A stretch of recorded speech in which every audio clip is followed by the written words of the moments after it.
In today's episode, I'm going to show you the clover cluster stitches, which is what you're seeing below here. So you see that the clover stitch is in here. It has two legs, 1 and 2, and then a top piece. And when it's sharing the other stitches with each other, it becomes a cluster stitch. So how you do this one here is that I've just puff stitched into the first one.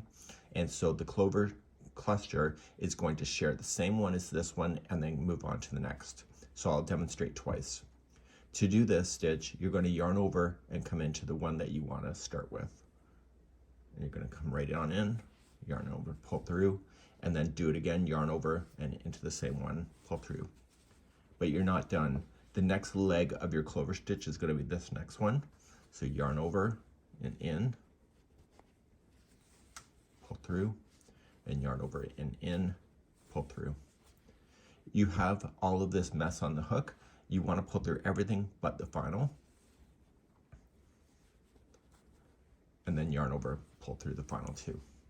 So you can see that this clover stitch shared an existing stitch. So to move to another one, I'm just going to chain 2, and so the next clover cluster will share this one and then move on to the next. So yarn over and in, pull through, yarn over and in, pull through, share the next one, so yarn over and in, and yarn over and in, pull through everything but the final two, and then pull through the final two. And so you can see that it shares. So when you're looking below, that's how this is being done below. This particular sample will have a future tutorial for it, and this is the clover cluster stitch.